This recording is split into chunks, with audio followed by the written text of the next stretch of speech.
The two candidates for this election, what are their big differences in the view of the Indonesian people? The difference between Jokowi and Prabowo? At least from the public Yes. perspective, Uh-huh. there are two different perspectives depicting Yes. the two candidates. Yes. Prabowo happened to be as a kind of a strong man in the military. Yes. Happened to be the commanders of special forces. Yes. With the military background, is perceived as in terms of appearance. Yes. As a decisive, as a very strong leaders, and then very, how to call it, more confidence in dealing with sign of strong leadership. strong leadership, that kind of things. But unfortunately, because of his background, he cannot avoid the negative image Right. that given to him by the public also. Right. As the figures that happen to be involved in the human rights abuses in the past, happen to be close to the center power during President Suharto, is for simple reason he's a son-in-law of the President Suharto. Right. These kind of factors that emotionally and psychologically influence the perspective of the people. Yes. On the other hand, the perspective of Jokowi, because Jokowi has no public appearance in the past other than after Governor of Jakarta. not only that, only starting to enter a kind of measures in Solo, a small town in Central Java. Right. Before that, he was only known as a very professional furniture businessman. Furniture Businessman, yes, and a successful one because he export a lot to Middle East and other part of the world. And then, the persons, the figures that speaking the language of the people. It's not using sophisticated way of communicating. It's very easily understood. Men of the grassroots, going down as a kind of hands-on type of leadership. A simple man. Simple man, very humble. Humble, mixing with the people. Mixing with the people, but with the clear objective of achieving what he's planning his governments to do. As governor of Jakarta, he did achieve something. Yes, in the short time of period, yes, about 1.5 years, he made quite significant. I mean, especially if we put it in the context of the complexity of dealing with the city of Jakarta with 9 or with 12 million people's populations. Yes. With the flood, traffic congestion, you know, and so on. So what did he do that impressed people? You know, because they deliver what he say.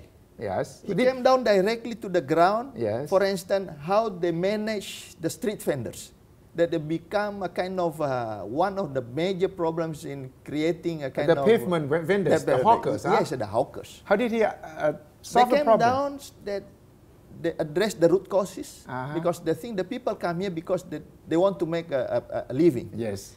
And then they do it because there is no probably other alternatives in doing it. Yes. They find out the alternative for doing first. And after they have that one, and then they approach in a very, very closely manners, heart to heart, explain, and then the people accept that, and then... So he talked to them? He talked to them. Did he move them out of the pavements? Because they provided another new location for yes, them?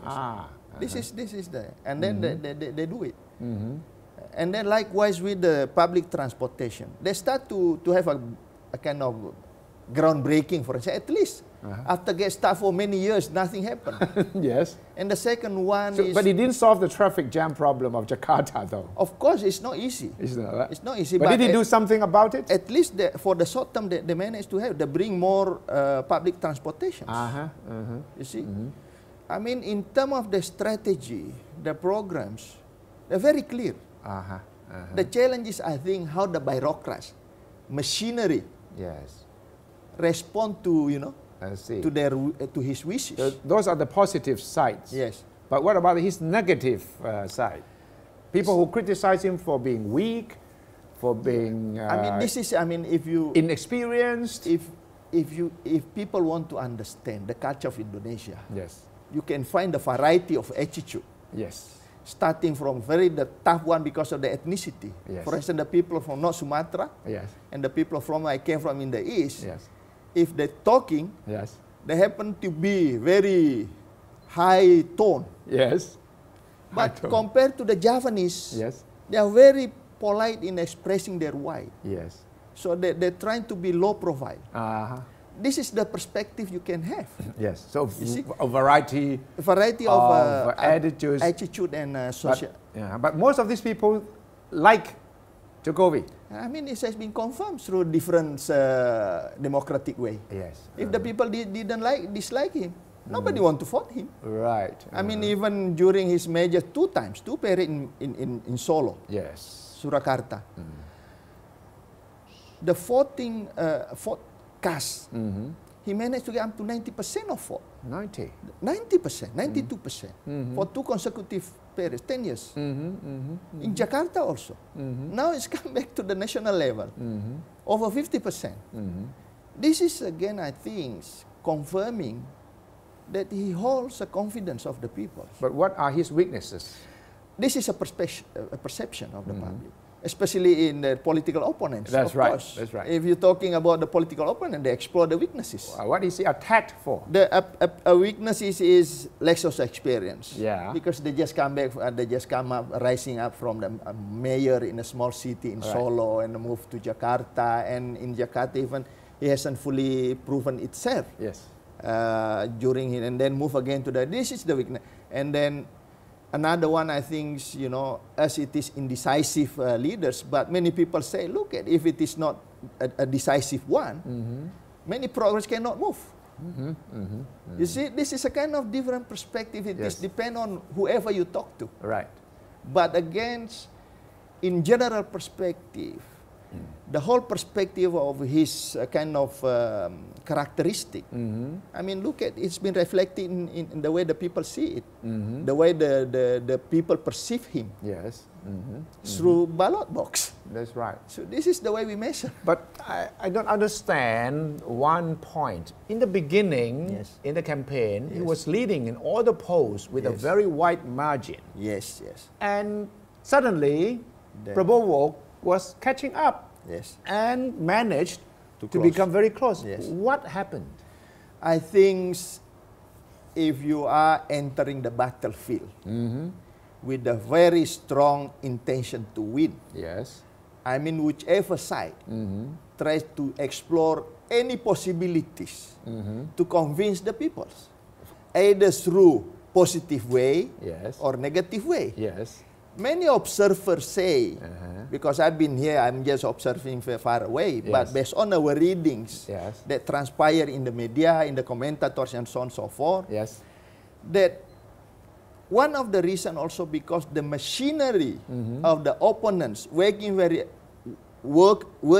effectively, using all media available, including the allegation of, employing black campaigns against Jokowi. There are so many allegations that labeled to Jokowi that happen to be unproven. For instance, he is non-Muslim. His parents originally Chinese or foreigners. The second one happened to be a communist, for instance. These kind of things. In fact, one rumor that he was dead already or something. But I haven't heard that he was dead. But this kind of issues that are still lingering in the heart of Indonesian peoples. Indonesia, I mean, nobody can dispute that. Indonesia, the majority of the population are Muslim. The second one, we happen to experience in one of our black histories dealing with communism at that time. So you see, there's so many periods, I say before, it's a bloody event. This kind of still lingering. And then a certain group, try to bring in this issue to tarnish the image. This is probably one of them. The second one is also the opponents keep bring up the negative sides even during the time when he became a mayor, he became the governor by saying, look, I mean, he has been a governor 1.5 years, cannot prove himself. Even his running mate Yusukala happened to criticize him before. Yes. And then after that, you know, their side also tried to convince the people that they have a good track record. They address the basic needs of the people, healthcare, education, housing. Yes. This is related to the real life of the people they're trying to bring up. That's why they managed to win and at least to maintain the support of the ordinary people. So this is kind of the different perspective way of seeing the political landscape, including the figures of the two candidates. If finally Jokowi becomes president of Indonesia, how would he change the country? I mean, we can see it during the campaign. Yes. We can see their platform. We can see their agenda. We see it at least from our perspective. From observation, I believe it will also shared by many people that consistency is there.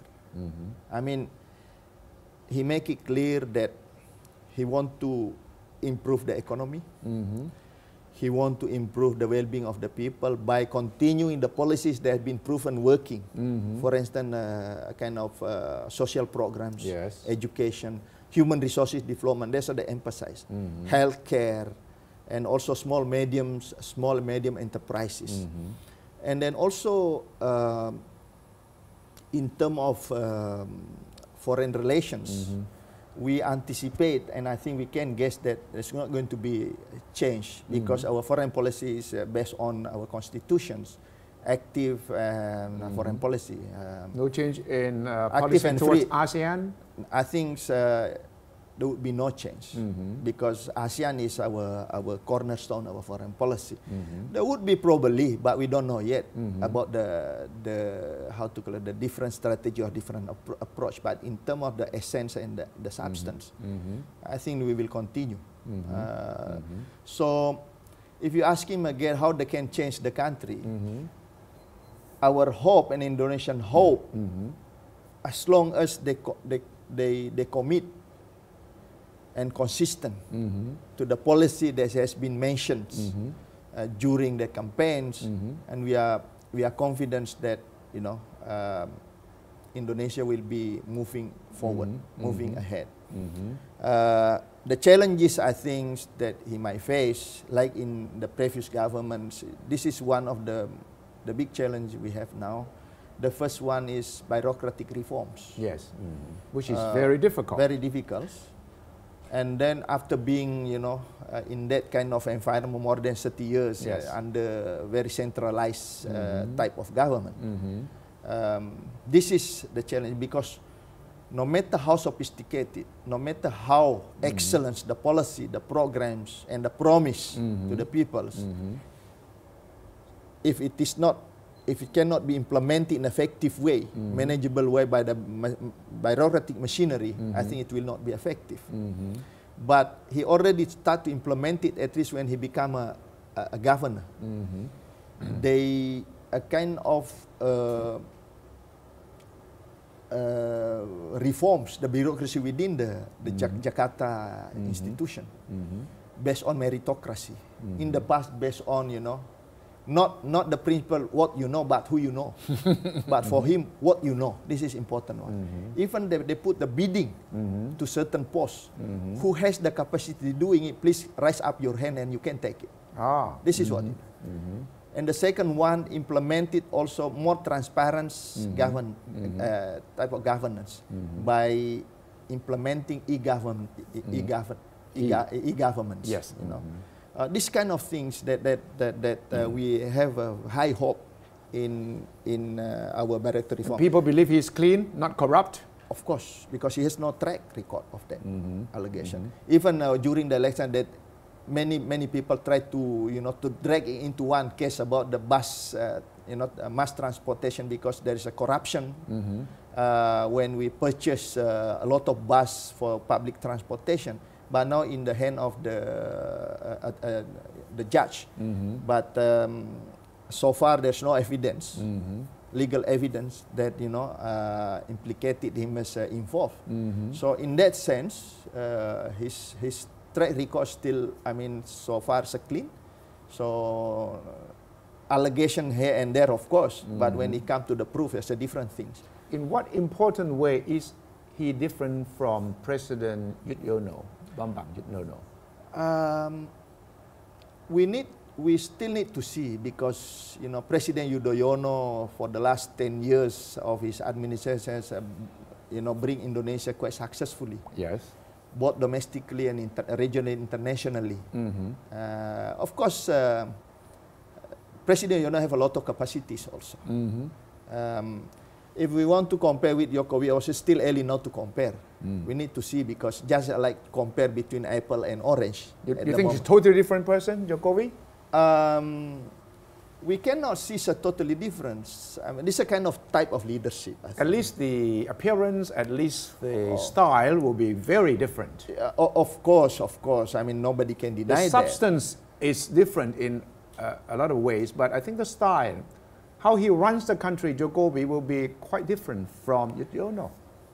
If we base on the way he runs, Jakarta, the government, Jakarta and Bogor, of course, would be. You will see a totally different president. Be different approach. He'll be more accessible. He might go out on the streets and meet more ordinary people. You think? This is based on that. Based on that facts. Yes, the past. We can say that. Yes. But we never know in the past. As I say, if he can maintain the way he runs, the governments before and continue, I think we might see the different style of leadership. It's just two different characters. Totally different. I cannot say totally different. But the most important thing for us, as the President Yudhoyono say, the progress the country has made under his administration, under his leadership, can be continued by the next government. And then I read in somewhere, Jokowi already expressed his commitment to continue the progress the country has made. So the point is that continuity. This is, I think, that something that everybody is expecting to have that one. How much influence does Megawati Sukarnoputri has over Jokowi, since she's the party leader? Yes, I think she of course, if you're talking about the influence, of course, Indonesian cultural politics is still a kind of, ranking political elite, still something like that. Paternalistic way of seeing it. Of course, the influence is there. So being a chairman of and a charismatic leaders of Indonesian Democratic Party, of course, he has an influence, of course. But one of the important things that we need to see during the campaign, during the time when Jokowi is nominated by the party, is that Jokowi seems to be given more rooms to explore himself, including to bring the coalition parties. In the past, when the government about to set up, there's so many political parties involved. Aligning itself in different groups, become a coalition. When these parties, a small one, join together with Megawati's party, Jokowi make it clear that you joining this coalition, don't expecting a kind of trade horse trading that you will get here and there. This is make it clear. That's why I think if we're talking about influence, the influence is there. But it doesn't mean that he's in the full command to Jokowi. Jokowi has freedoms to to express himself. Jokowi has freedoms to say something, including during the time of campaign. One of the big campaign in the national stadiums, where they call it people concert. There's no single flag of parties of support. No. It means that, he himself can manage this kind of a big crowd of people. Men of the peoples. Now I'm thinking of India. where you have Sonia Gandhi running the party and Prime Minister Manmohan Singh, Yes. who apparently, to most Indian people or to outside observers, Yes. Is very much under the influence of Sonia Gandhi. Would this be the same between Megawati This is many, yes. and Jokowi? Yeah. This is many allegation also during the campaign. Really? That is a kind of a puppet. Yes. But he make it clear. I mean, very obvious that he has a say. Yes. That's why he said, don't expect the parties want to join as a coalition, that a kind of signing something when you get into power, I want to get here and there. It didn't exist. So what does it mean? It is entirely under his hand. And later in defining the member of cabinets, for instance. So you don't see the possibility of a coalition government? Because this is already coalition. Already, but because we were expecting a very big margin and that Jokowi could run the country with a very decisive majority. But now that the majority is so small, how do you think he will run the country? This is another challenges that we need to see in the times ahead, because there's still maneuvering now among the political parties. When we settle down the final result, and then we will see how the political landscape. But for the time being, if we're talking about within the context of coalition, coalition of parties who support respective candidates, the parties who support Prabowo is much bigger. So, in the parliamentary perspective, of course, the whole majority that can affect the government way of running the country later on, passing the law, you know, budgeting and so on and so forth. So this is perspective. If it will not change, it will be remain in this situation. The coalition of the, so to speak, because we don't know the term of opposition in Indonesia. So if it is maintained, the challenges that the Jokowi governments will face is through the parliament. But we don't know yet. They might be changing when the final result, when all the process, even probably the possibility of bringing the case to the Constitutional Court has been settled down. And then when the dust start to settle down, and the Jokowi start to put in place his government, it is possible some of these groups might shift, realign, readjust its positions. We never and then become supporter within the parliament. But this is still early to tell at the moment. We still need to wait for until 1 or 2 weeks to come. Because one of the reasons given for President Yudhoyono's not so impressive performance was the fact that it was a coalition government. Now this situation might happen again under Jokowi. But during the President Yudhoyono times, it's just a coalition, of course. But is the leaders also who want to provide a lessons without really exercising his power in a very strong way. They still provide a chance, opportunity to those coalition to learn. This is a kind of investment of learning in how to become more mature politician or mature political parties in running the country. That's why many people say, oh, the party of coalitions are kind of recalcitrant towards his policy against him in the parliament, but yet President Yudhoyono didn't fire them. They engage in a constructive way. Constructive engagement. If he want to exercise his full power, he can do it.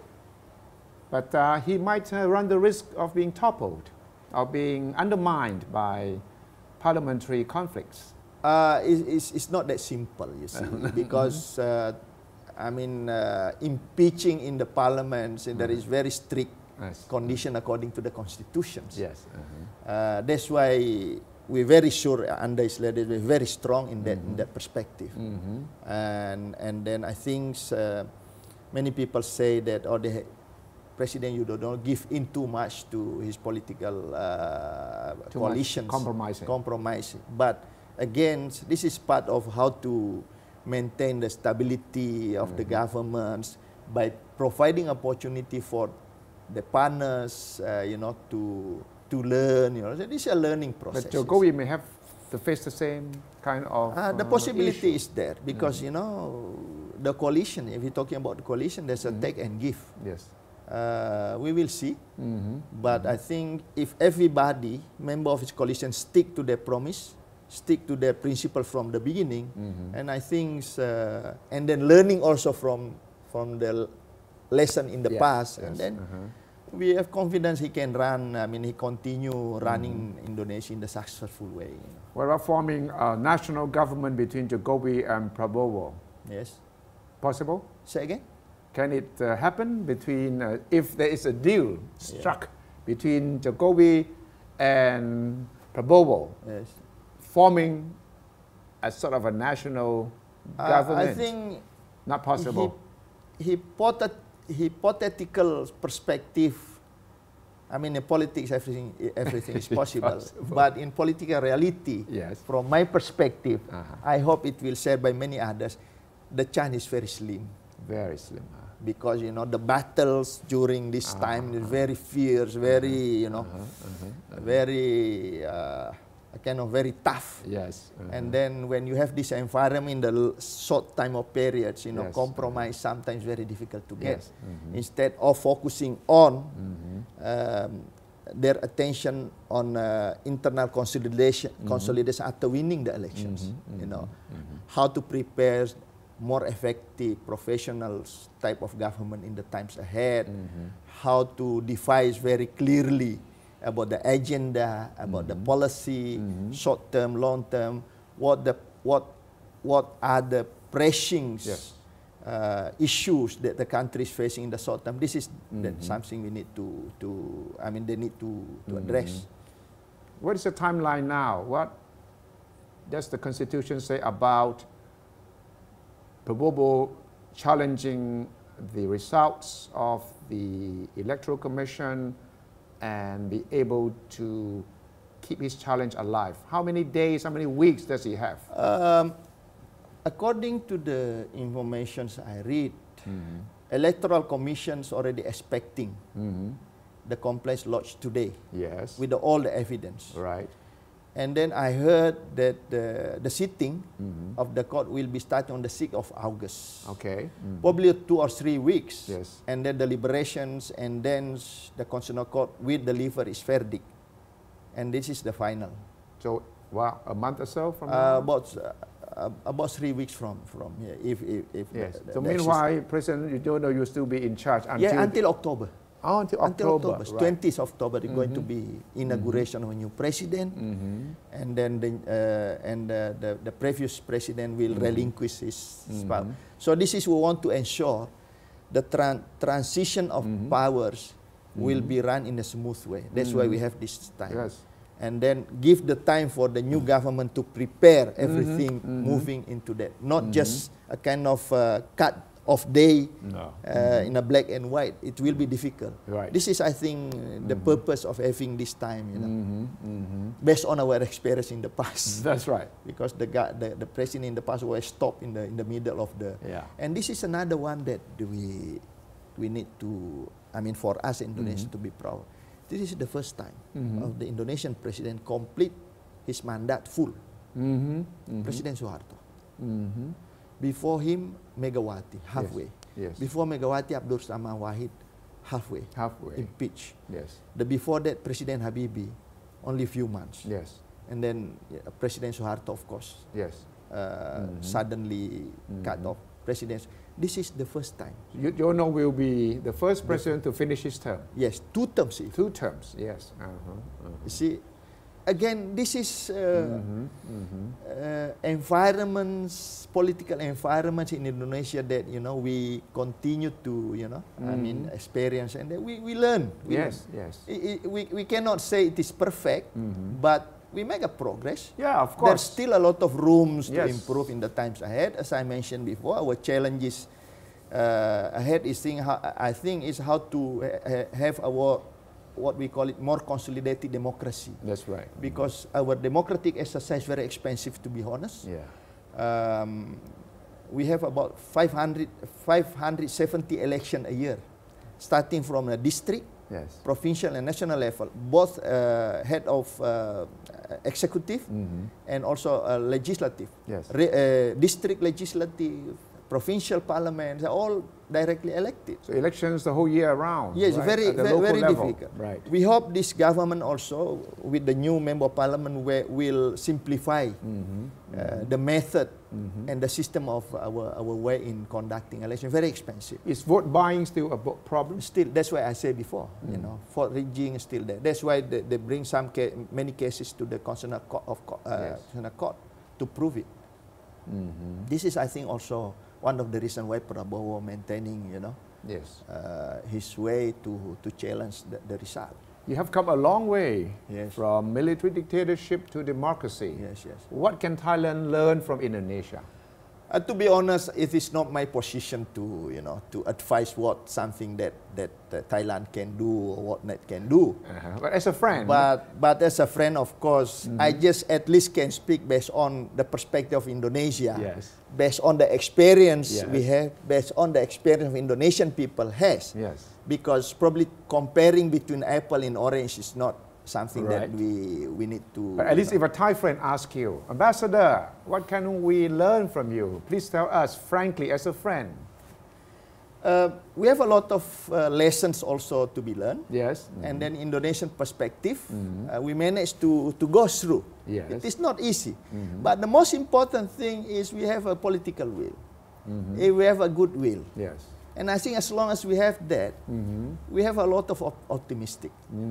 This is the most important thing. Yes. So I think within ASEAN, yes, we learn each other. Yes. Even a kind of sharing norms, human rights, yes, democratic principles, they are right, all there in our constitutions. Yes. We have in our ASEAN charters. You know, that's become a basic of principles in conducting our way in ASEAN. So I think if you ask him what we can learn, I mean, we learn each other. Yes. If there is anything good that our people here in Thailand can learn from Indonesia, why not? Right. I mean, likewise, yes, we are learning also from Thailand. Yes. Many things that we learn. Yes. So we find a lot of things that we can learn and we learn. This is the way friends do. Yes. You know, without necessarily telling, hey, you have to do this, not to do that. Just because it is observe what we have done. Yeah, and then if there is anything, a merit in that, yes, that can be also, you know, learned or share, why not? Sharing experience. What was the reaction from Indonesian government when the coup was staged on May 22nd? At that time, of course, we tried to, you know, because this is one of the principles that ASEAN maintains. That's why make it ASEAN exist and survive. Non-interference in the domestic affairs of each member. This is very basic principle. But of course, being a mature member, it doesn't mean that each member cannot express their views. Sure. They express their view. My president expressed their views. We follow very closely the developments in Thailand. And then we also bring it to the values that ASEAN already enshrined within their constitution, a kind of sharing norms, a caring and sharing society in ASEAN. For instance, including you know, mentioning the value of democratic principles, yes, that we put in our constitutions. So our hope, of course, that you know, the people in Thailand can resolve their problems through a peaceful way. And then I think also we learned very clear from the government of Thailand that they set up already roadmap.